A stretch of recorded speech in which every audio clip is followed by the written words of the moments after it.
Hello student, in last video we have discussed about the sequence alignment. Okay, we have seen the introduction, what is the meaning of the sequence alignment and how the sequence alignment is done.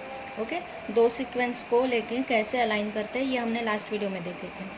So जैसे कि sequence होता है like amino acid, nucleic acid और DNA RNA sequences, protein sequences होते हैं. तो इनको align करना in a such a way that in a such a way that the arrangement of a two sequence it is arranged in one respective to another. ठीक है, एक के नीचे एक सीक्वेंस को हम अलाइन करते हैं और ऐसे सीक्वेंस लेते हैं कि जिसमें हमें ज़्यादा से ज़्यादा मैच मिले. ओके, ज़्यादा से ज़्यादा मैच मिले, ज़्यादा से ज़्यादा, जैसे कि we are trying to get the most suitable alignment. ठीक है, हमें ज़्यादा से ज़्यादा उसमें मैचिंग होनी चाहिए. जो न्यूक्लिक एसिड के सीक्वेंस है तो ज़्यादा से ज़्यादा उनमें मैच मिलना चाहिए. सो by that we are getting a suitable alignment. Okay, so what is suitable alignment? We are aligning the sequence in such a way that we are getting the maximum match. Okay, हम जो भी sequence ले रहे हैं उसमें हमें maximum से maximum match मिलने चाहिए, इसलिए हम दो sequence को align कर रहे हैं. Suppose we have taken a nucleotide sequence. अगर मैंने दो sequence लिए, जैसे कि लिया मैंने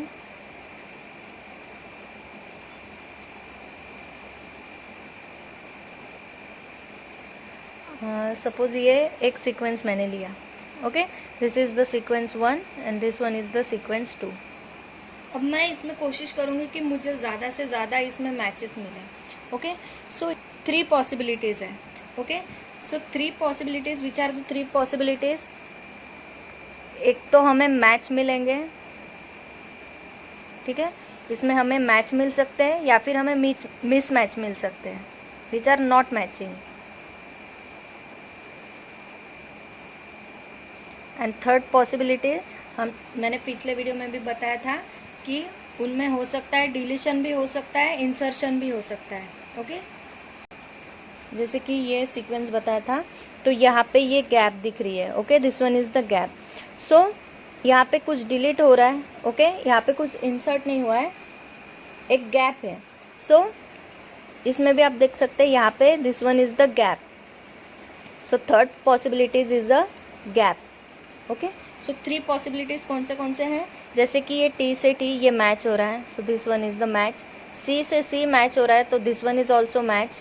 बट G से A this is not matching, so this one is the miss match.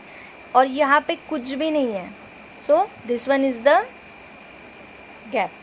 Okay, this one is the gap. So by this we can say that अगर ज़्यादा से ज़्यादा हमको कोई सीक्वेंस में मैच मिल रहा है तो that means the 2 sequence are most similar. और अगर लीस्ट मैच मिल रहा है, अगर कम से कम मैच मिल रहा है, that means that sequence is least similar. Okay, so more match,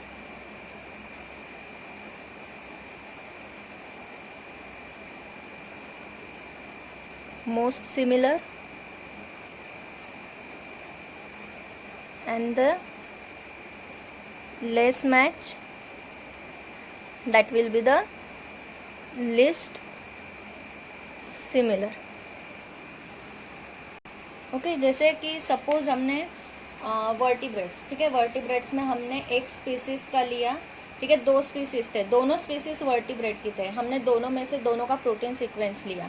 ठीक है, और अगर हम उन्हें मैच कर रहे हैं, हम उन्हें अलाइन कर रहे हैं, ठीक है, उनका सीक्वेंस अलाइनमेंट कर रहे हैं, तो पॉसिबिलिटीज़ क्या है कि हमें ज़्यादा से ज़्यादा सिमिलैरिटीज़ मिलेंगी. What will be the possibilities? We will get the most similar sequences. Okay, because we are getting the more matches. हमने क्या किया, एक वर्टिब्रेट की 2 स्पीसीज हमने लिए, उनके सीक्वेंस को मैच करके देखा. ओके, तो हमें ज़्यादा से ज़्यादा पॉसिबिलिटीज़ मिली है, ज़्यादा से ज़्यादा सीक्वेंस मैच हुआ है. बट सपोज अगर हम protein sequence, suppose plant case में से हम क्लोरोफिली से एक सीक्वेंस ले रहे हैं. ठीक है, प्रोटीन सीक्वेंस अगर हमने प्लांट से लिया और दूसरा सीक्वेंस हमने इनवर्टिब्रेट से लिया, so that will be very difficult to match them. Okay, हमें उनको मैच करना बहुत ज़्यादा डिफ़िकल्ट हो जाएगा. सो अगर हमें सीक्वेंस अलाइन करें, अभी तो मैंने सिर्फ यहाँ पे 2 सीक्वेंस लिए. ठीक है, ये सीक्वेंस 1 एंड सीक्वेंस 2. अगर हमें बहुत लंबा सीक्वेंस, ओके, अगर बहुत ज़्यादा लंबा सीक्वेंस अगर मैच करना है, अगर छोटा सीक्वेंस है तो by hand we can calculate it, but if the sequence is bigger, okay, अगर हमें सपोज 200 to 500 सीक्वेंस को अगर हमें अलाइन करना है, so we can not do this, okay. So there is a software present for this, okay. जैसे कि मैंने बताया था बायो इन्फॉर्मेटिक्स में. So with the help of the computer इन्हें अलाइन करते हैं. So for this there are 2 method, okay. 2 part में डिवाइड किया गया है सीक्वेंस अलाइनमेंट को. So first one is the global alignment, okay. First one is the global alignment and second one is the local alignment.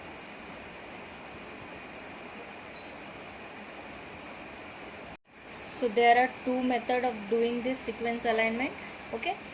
So global alignment पहला, तो global alignment is like a universal type. अगर हमें पूरा का पूरा sequence अगर align करना है, so the global alignment method is use, okay. अगर हमें पूरा का पूरा सीक्वेंस अगर अलाइन करना है तो ग्लोबल मेथड यूज. और हमें पूरे सीक्वेंस में से कुछ अगर एक आधी सेगमेंट है, ठीक है, अगर बहुत बड़ा सीक्वेंस है और हमें एक बीच का ही सीक्वेंस, ओके, एक बीच का सेगमेंट हमें अगर अलाइन करना है, so that is known as the local alignment.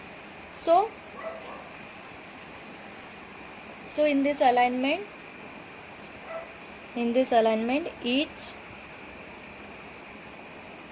each of the single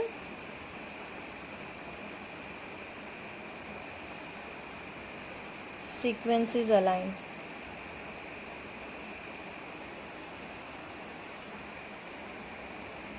okay. इसमें जैसे कि ये सीक्वेंस है, ये न्यूक्लियोटाइड सीक्वेंस है, तो इसमें से ये पूरे के पूरे जैसे टी से टी मैच कर रहे हैं, फिर सी से सी मैच, जी से ए मैच, तो ऐसे पूरा अगर पूरा का पूरा सीक्वेंस होता है, जैसे सपोज ये ऊपर वाला सीक्वेंस है, तो ये इसमें पूरा मैच करते हैं, ये ग्लोबल अलाइनमेंट में. But in local alignment if we have large sequences, जैसे कि से 20 kb तक का हमारा अगर सीक्वेंस है, so it is very difficult to match, okay. पूरा का पूरा सीक्वेंस अलाइन करने में हमें बहुत टाइम लग जाएगा. And also sometime we don't want to require that much of alignment, okay. पूरा का पूरा हमें ज़रूरत ही नहीं है सीक्वेंस अलाइन करने की. So in such a case the segment of this sequence, जैसे कि ये इसमें से ये पूरे सीक्वेंस में से ये सीक्वेंस 1 है और ये सीक्वेंस 2 है, ठीक है. तो इनमें से मुझे सिर्फ इतना ही अलाइन करना है. So that is known as the local sequence alignment. So here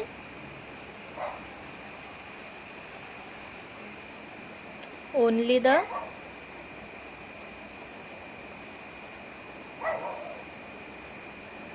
segment of sequence is aligned. So in the global alignment, it attempts to align the every residue in every sequence are most useful when the sequence in the query sets are similar or roughly equal in size. Okay, so here it is attempt to align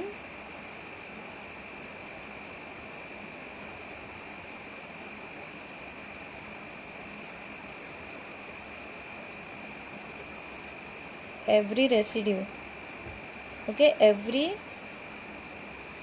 residue, जैसे कि ये इसमें हम एक एक residue इसका क्या कर रहे हैं, अलाइन कर रहे हैं in every sequence.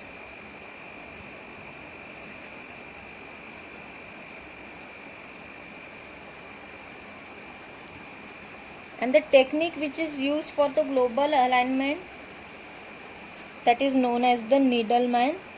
Okay, the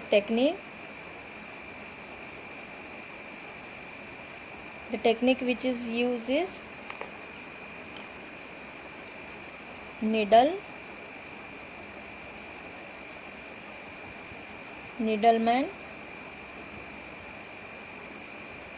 Wunsch. Okay, Needleman Wunsch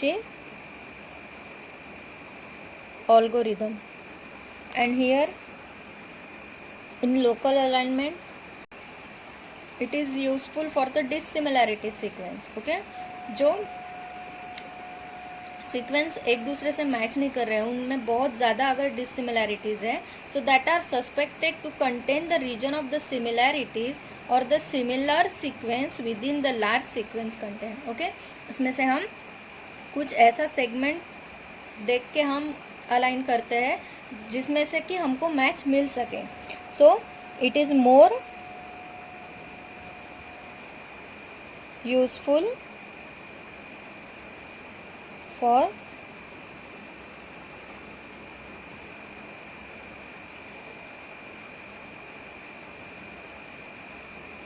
dissimilar sequence that are suspected to contain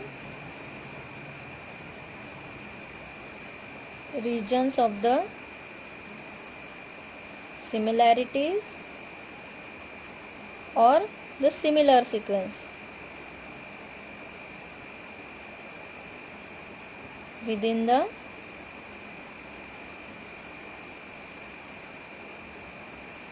large sequence. और जो टेक्निक इसमें यूज़ की जाती है लोकल अलाइनमेंट में, that is known as the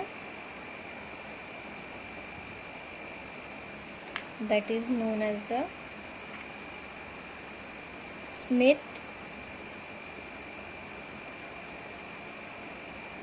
Waterman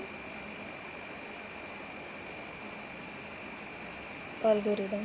okay, इसमें नीडल वुंशी एल्गोरिदम यूज़ किया जाता है ग्लोबल अलाइनमेंट में, और लोकल अलाइनमेंट में स्मिथ वाटरमैन एल्गोरिदम, ये टेक्निक यूज़ की जाती है। सो इसी के साथ साथ और एक मेथड यूज़ की जाती है, that is known as the hybrid method. Okay, hybrid method बोलते हैं। Why it is known as the hybrid method? Because जिसमें ग्लोबल अलाइनमेंट और लोकल अलाइनमेंट दोनों भी यूज़ किए जाते हैं for the sequence alignment. Okay, so combining this two method, that is known as the hybrid method. It is also known as the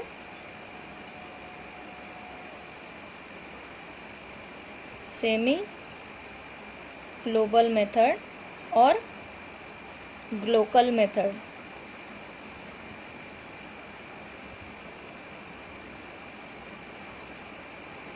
Now this global का GLO and local का CAL. So इसे semi global method भी बोलते हैं या फिर Glocal method भी बोलते हैं. सो ये मेथड जब यूज़ की जाती है जब ज़्यादा से ज़्यादा अगर हमें एग्जैक्ट मैच करना होता है तब ये हाइब्रिड मेथड यूज़ की जाती है. So it is use for the best possible partial algorithm of two sequences. So in next video we will discuss about the pairwise sequence alignment. So thank you.